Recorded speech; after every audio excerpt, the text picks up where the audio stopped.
मेरे सारे डोगरा भैन भ्राएं गी शमी मल्होत्रा दा प्यार भरोचा नमस्कार।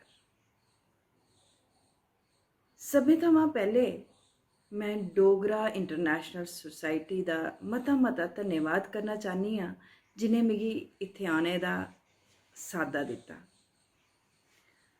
अपने बारे च दसदे होई मैं एह् आखना चाह्नी कि मैं जम्मू दी कुड़ी आं। इत्थे गै पढ़ाई कीती, इत्थे गै पली बड़ी। ब्याह मेरा श्रीनगर होआ। मेरे डैडी दरबार मूल च हे।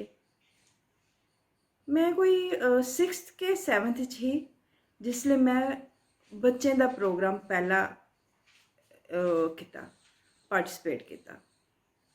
ओह्दे बाद 8th च इक एंकरिंग कीती साढ़े जम्मू दे renowned folk singer Pradyuman Singh ji दी, उंदे कन्नै मैं एंकरिंग कीती। ओह्दे बाद फ्ही ब्याह होई गेआ, कोई कम्म नहीं कीता। फ्ही जिसले माइग्रेशन हुई, अस जम्मू आए 90s च, ते मैं जम्मू दूरदर्शन दा सीरियल कीता सखना सखना गास। एह् मेरी शुरुआत हुई पैह्ली। ओह्दे कन्नै गै इक टैलीफिल्म कीती बेटी। बेटी दी जिसलै एडिटिंग होई, ओह् होई शिवदत्त जी दे स्टूडियो। उ'नें अच्छा लग्गेआ, मेरा कम्म अच्छा लग्गेआ उ'नें मिगी उ'नें बुलाया। ते उ'नें इक होर उसलै ओह् सीरियल करने दी कास्ट करा करदे हे, इक मुसीबत होर, ओह्दे च मिगी लित्ता उ'नें। बस फ्ही उं'दे कन्नै गै मैं कम्म कीता। 28 साल उं'दे कन्नै कम्म कीता मैं। उं'दी असिस्टेंट डायरैक्टर भी रेही। उस्सै दौरान फिर मैं प्रोड्यूसर भी बनी, डायरैक्टर भी बनी, अपनी प्रोडक्शंस कीतियां। फ्ही बस सीरियल्स करदे करदे हिंदी, डोगरी, पंजाबी, एह् जम्मू च मैं जम्मू कश्मीर दे सीरियल करदी रेही। इस दौरान मिगी बॉम्बे जाने दा मौका मिलेआ।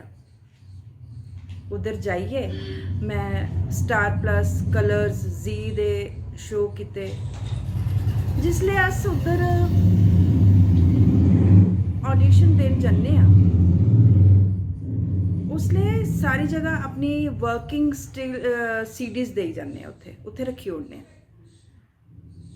इक दिन मिगी उं'दा कॉल आंदा है जी, अनिल शर्मा हुंदी इक मूवी है सलमान खान दी, ते तुहाड़ी सिलेक्शन होई गेदी है ओह्दे च, ते तुस आओ स्टूडियो आओ। मैं उद्धर गेई। उ'नें आखेआ कि नीना गुप्ता दी फ्रेंड भंडारन दा रोल है, ओह् तुसें करना। वीर मूवी, हिंदी फीचर फिल्म वीर मूवी दा ओह् हा। ओह् मैं कीता, बड़ा गै अच्छा लग्गेआ। जिसले ओह् अस शूटिंग करा दे हे, उं'दी इक असिस्टेंट डायरैक्टर ही। उ'नें आखेआ अहें तुं'दी जेह्ड़ी स्लैंग है, टोन है, ओह् पंजाबी है थोड़ी, ते तुस पंजाबी बोलदियां ओ? ते मैं हां मैं पंजाबी भी बोलनी आं। ते तुस ना गुरदास मान होरें कन्नै मिलो, ते ओह् इक पंजाबी मूवी बना दे न। मैं उ'नें मिली। उ'नें मिगी आखेआ है इक पंजाबी मूवी मैं बना दा, ओह् है चक जवाना, ते तुस मेरी मदर दा रोल करगे ओ। उं'दे कन्नै उं'दी मदर दा रोल कीता, बड़ा गै शैल लग्गेआ। ओह्दे कन्नै गै उ'नें इक होर मूवी करनी ही सुखमनी। ओह्दे च दिव्या दत्ता दी मदर बनने दा मौका मिलेआ। ओह् कीती पंजाबी मूवी सुखमनी। जूही चावला, गुरदास मान जी, दिव्या दत्ता, बड़ा गै अच्छा लग्गेआ। बस फ्ही मैं डबिंग कीती, साउथ दी मूवीज़ दी डबिंग कीती। ओह्दे दौरान फिर मैं जम्मू आई गेई। जम्मू आइयै फिर अपने जम्मू दे सीरियल्स करने शुरू कीते। जम्मू दी डोगरी मूवीज़ कीतियां, गीटियां, रीत, होर भी जेह्ड़ियां बनदियां रेहियां, उं'दे च कम्म करने दा मौका मिलेआ। एह्दे कन्नै गै फ्ही मिगी फ्ही दोबारा बॉम्बे जाने दा मौका मिलेआ। हूँ मैं एक और मूवी करा करनी है, हिंदी मूवी करा करनी है। अलियाना, रणबीर हुड्डा, पवन मल्होत्रा, इंदे कन्नै बड़ी अच्छी कास्ट है। अनफेयर एंड लवली ये मूवी का नाम है।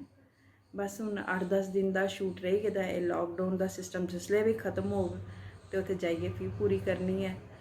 तो बस इयां गै दारोमदार ये चलदा रौह्ना है। तो सब तो बड्डी गल ये है, मैं ये आखना चाहनी हाँ, जेह्ड़े अस ते कम्म करा करने आं, लेकिन जेह्ड़े बच्चे बाहर जाइए अपने जम्मू गी नहीं भुल्ले दे, उन्हें प्रमोट करने आस्ते इतनी जदोजहद, इतने एफर्ट्स करा करदे न, उन्हें आस्ते शत शत नमन है। जियां तुस लोग अपने डोगरा सोसाइटी बनाइए अपने जम्मू डुग्गर प्रदेश की इतनी प्रमोट करा करदे हो, ये बड़े फख्र की गल है। इहदे कन्नै गै मैं तुंदे सारें दा मता मता धन्यवाद करनी आं।